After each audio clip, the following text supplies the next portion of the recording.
So I just wanted to read out to begin with a couple of the proposed changes so people get a bit of context if they're not familiar with what's been going on.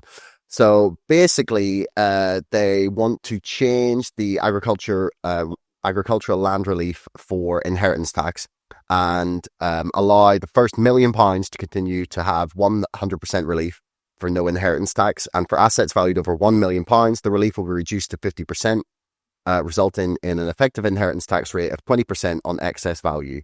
This farms of up to £3 million can be passed on without paying inheritance tax if the property is jointly owned by a couple, considering individual tax-free allowances and residence zero rate bands. The tax can then be paid over 10 years without interest, unlike other inheritance tax where payment might be required immediately. There's some other changes to agricultural property relief and business property relief, but I think we will get onto that a little bit later. But do you want to give people just like a brief overview of like why has this caused such a stir in your mind, and why did so many farmers turn out in London to protest this? Yeah, it's the straw that's broken the camel's back. Farms have been under duress really since the 1980s and the birth of Tesco. You might not be as old as me, but when I was young, we didn't have big supermarkets. We used to have little corner shops. There were sort of spa shops, and Tesco flew under Margaret Thatcher's reign, and many changes happened then, which gave power to the supermarkets to force down farm gate prices. In essence, that, without going into all the boring detail, that is what's been going on over the last few decades. And we were safer in the European Union because the French farmers and the German farmers have always been much more powerful than we have been, because historically, going back to the repeal of the Corn Laws, we had an industrial revolution, which meant that a lot of people left the land and went into cities, and there's this massive disconnect between farming and the cities. And we also lost control of food provenance, because we used to be world leaders in food provenance, actually. But because the empire was then redirected to feed us, and we went down to just before the First World War, I think we were down to less than 30% self-sufficiency, which is why we nearly starved in 2 world wars. And then we had the Dig for Britain campaign. We lost the empire.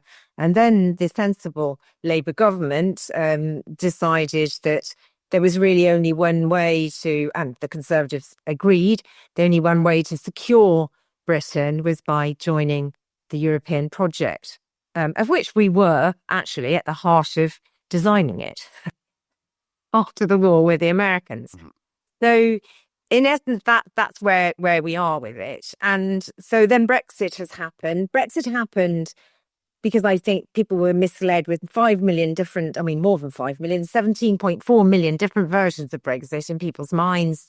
It was the politics of grievance and vote for change, because people really felt desperate and thought, well, it's got to be better than what we've got. And they believed the misdirection, scapegoating or othering, that the EU was the reason why everything was bad. And that's how we ended up where we are. And Brexit has delivered huge amounts of pain to not just farming, all businesses, particularly if they are in the food business. So fishing, or, anyone that's trying to export or import food is particularly hurt. And also plants, nurseries, or, the flower business now, because the latent checks for imports came in this year, which is now impacting those businesses much more as well. And so Brexit isn't over. It's still happening. And it's still a live issue. The politicians want you to believe that it's done, but it's still very much here live and wanting to continue with its disaster capitalism. And this phase of the farming taxes and the business tax hikes are part of that. This is disaster capitalism. It's designed to burn off the independent businesses. So the big corporations can come in and clean up. So you'll get more big businesses like we have with our utility companies. The rivers is a great one, the water, that they can pour as much shit in there as they like, and there's absolutely nothing you can do about it. And this system we know exists because largely that is exactly what they have in America for food. It is a system which pumps out whatever it wants. It doesn't have any due regard for who it hurts, as long as they're making huge profits.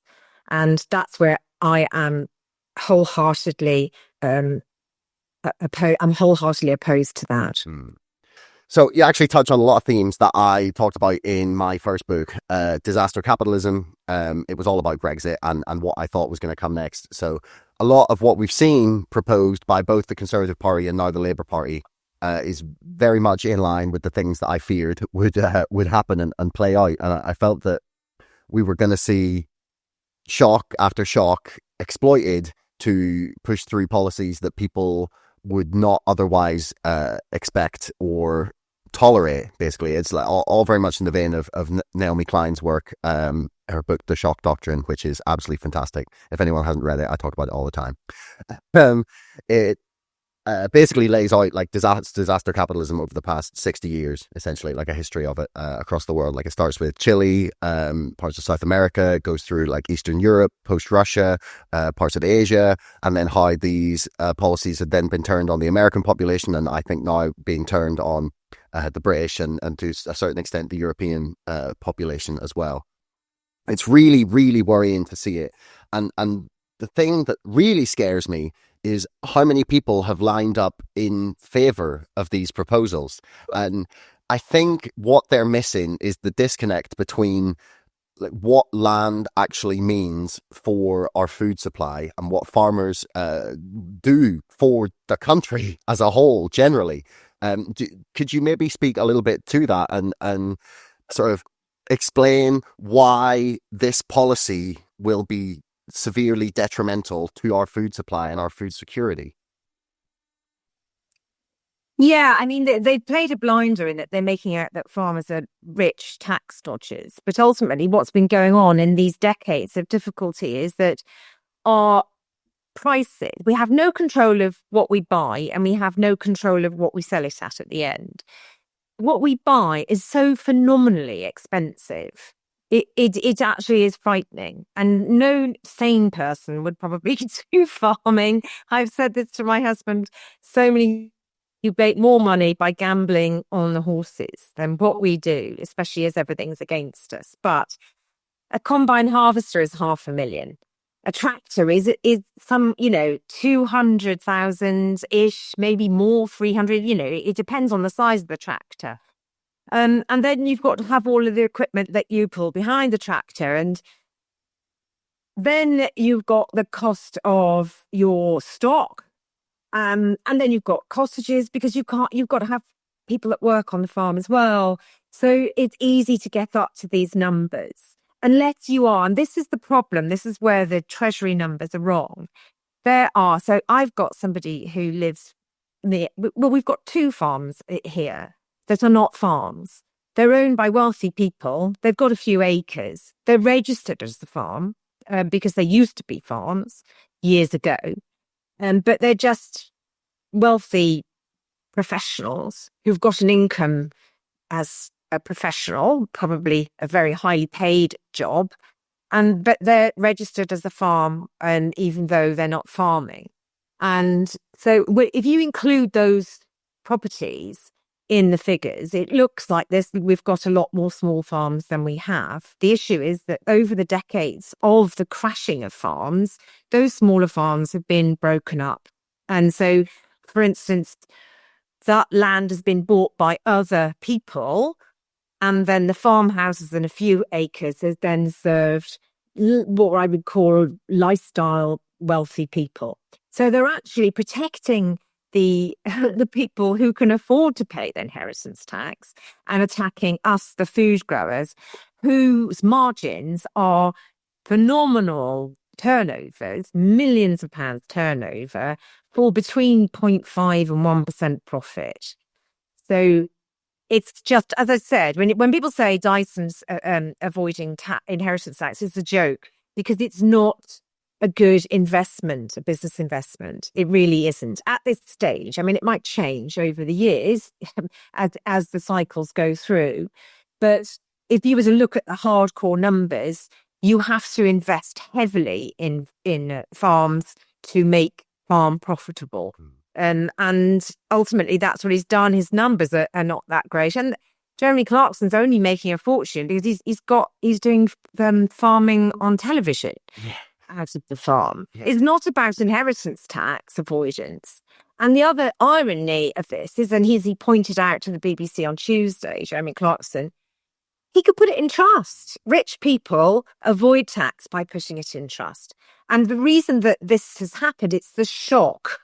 We used to be subject to inheritance tax, and it was started to be in 1984, the year around that the Tesco revolution began. And because that's when the profits started to be hammered down. And then in 1992, it was repealed altogether. Now, had they not done that, I don't think as many farms would have continued to farm, because or there would have been riots earlier, probably. Because, it's been sort of like, we're doing this for free, pretty much. Often farms lose money. Because we cherish our family farm. And farmers feel they care more about the farm than they do their own lives and their own wives or their own families. That is how it is. The farm comes first. And I know that's very, very hard for people to understand, but it is a mindset. The farm literally drives everything, which is why we work through the night and do all that we do. And, it's feeding the British people. And you only have to look at Sri Lanka and what their government did in 2021. After a series of disastrous decisions, the farmers ended up revolting and the government were chased out of town. And then the Chinese are in there now, and they've got this free port, which David Cameron was at the front of selling up just before until he was back in government last year. He was at the forefront of selling this free port. Hey everyone, thanks for making it right the way to the end of the podcast. I love that you tuned in this long. Do me a favor, hit subscribe, because 80% of you bastards are not subscribing, but you're watching my videos. See you next time.